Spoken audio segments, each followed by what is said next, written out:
ሰላም ሰላም ውዴፍትን ቤተሰቦች እንዴት ናችሁ? ሰላም ናችሁ ወይ?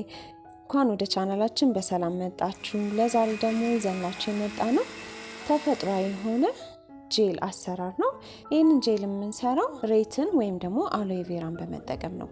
ይሄ ጄል በጣም ከሚባለው በላይ ብዙ ጥቅሞች አሉት። እስከመጨረሻው ቪዲዮአችን ድረስ አብራችሁን ከተከታተላችሁ አብረን የምናየው ይሆናል። አብራችሁን ቆዩ።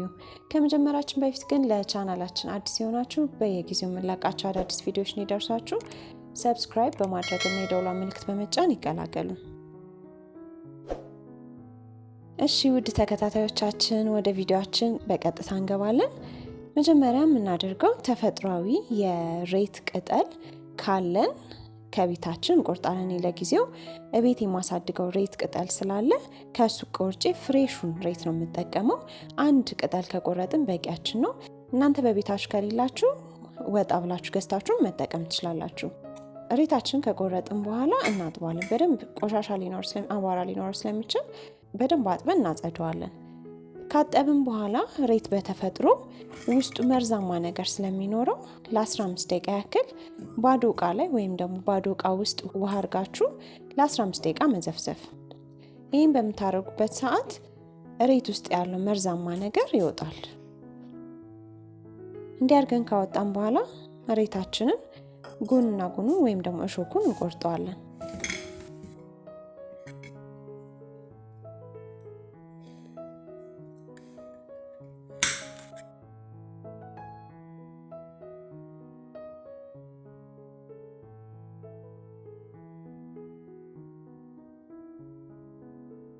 ከዛ ጎንና ጎኑ እንዲህ ካጸዳን በኋላ ሬታችንን ለሁለት እንከፍለዋለን። መሀል ለመሀል አድርገን ለሁለት እንከፍለዋለን። ስንከፍለው ሊያስቸግረን ሊጨማለቅብን ይችላል። ግን እንደምንም ለሁለት ክፈሉትና ውስጥ ያለውን ጄል እናወጣለን።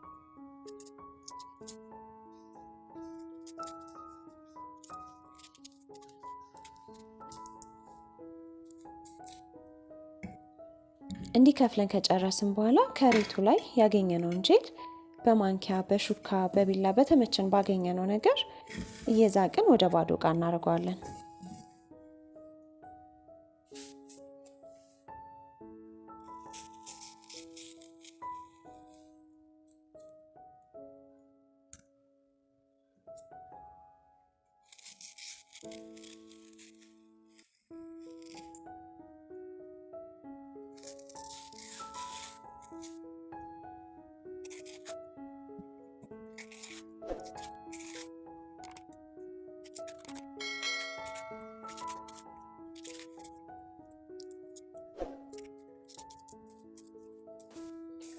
እንዲህ ሬታችንን ከቅጠላችን ላይ አውጥተን ከጨረስን በኋላ ከፈለግን መፍጨት እንችላለን። መፍጫ ደግሞ በአቅራቢያችን ከሌለ በሹካ በደንብ ምትት ማድረግ እንችላለን።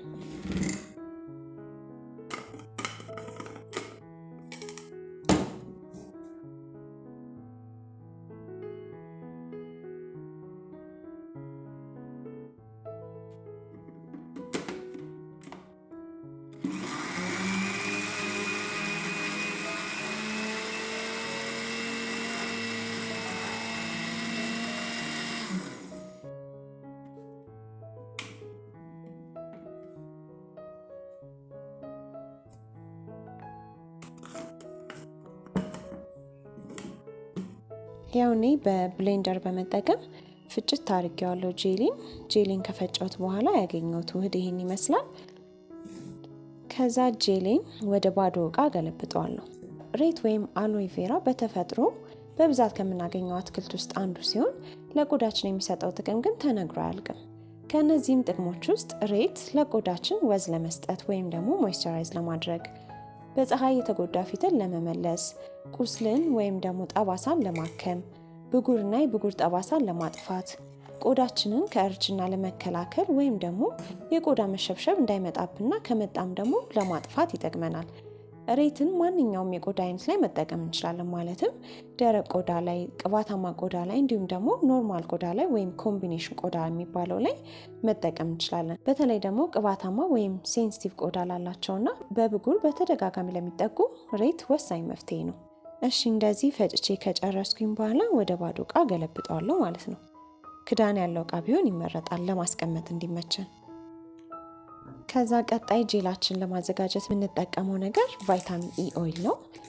ቫይታሚን ኢ ኦይልን በማንኛውም ፋርማሲ ልታገኙ ትችላላችሁ። እንዲህ በካፕሱል መልክ ወይም ደግሞ በቅባት መልክ በጠብታ በድሮፕ መልክ ልታገኙ ትችላላችሁ።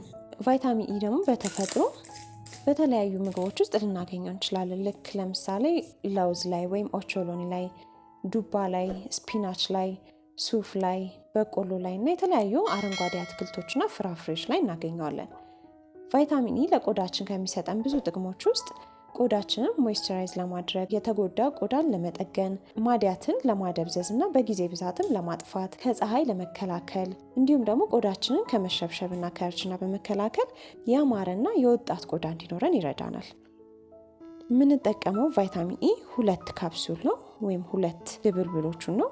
እነዚህን ድብልብሎች ወይም እነዚህን ካፕሱሎች ቆርጠን ቅድም ያዘጋጀነው ሬት ውስጥ እንጨምረዋለን ማለት ነው።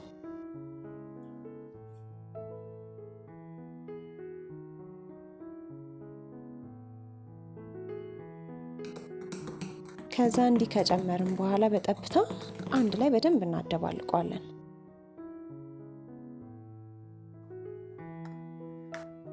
በደንብ አደባልቀን ያገኘነው ጄል ይሄን ይመስላል። በቫይታሚን ኢ ፋንታ እናንተ ኦሊቭ ኦይል ወይም ኮኮናት ኦይል መጠቀም ትችላላችሁ። ግን የበለጠ ጄሉ እንዲቆይላችሁ ከፈለጋችሁ ቫይታሚን ኢ ብትጠቀሙ ይመረጣል። እሺ ውድ ተከታታዮቻችን ጄላችንን በዚህ መልኩ በቀላሉ አዘጋጅተናል።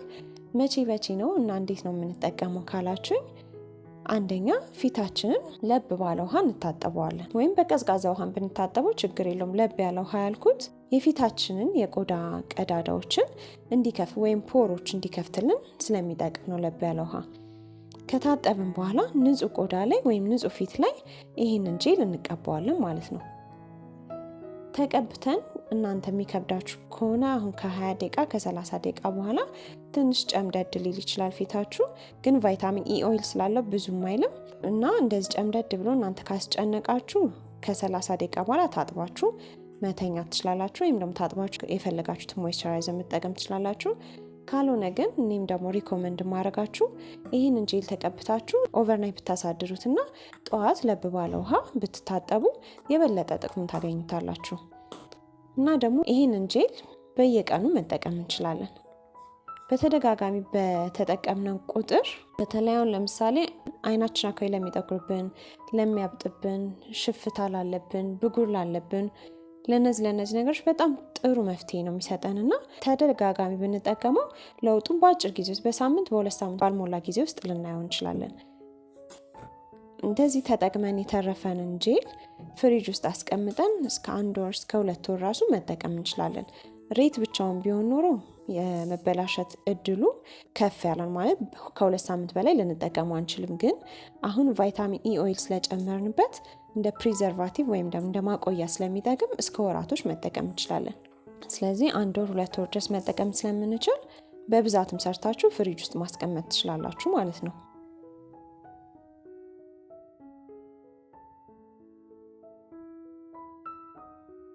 እሺ ውድ ተከታታዮቻችን ለዛሬ ይዘንላችሁ የመጣነው ቪዲዮ በዚህ ጨርሰናል። እስከ ቪዲዮአችን ፍጻሜ ድረስ አብራችሁን ስለቆያችሁ ከልብ እናመሰግናለን። ሞክሩትና ያገኛችሁትን ለውጥ ደግሞ ኮሜንት ላይ ጻፉልን። እንዲሁም ደግሞ ቀጣይ እንዲሰራላችሁ የምትፈልጉት ነገር ካለ ኮሜንት ላይ ያሳውቁን፣ እንመልሳለን። ቀጣይ ስራችን ላይ እስክንገናኝ ድረስ ሰላም ቆዩልን። መልካም ጊዜ። ኢትዮጵያ ሀገራችንን ፈጣሪ ይባርክልን። ቻው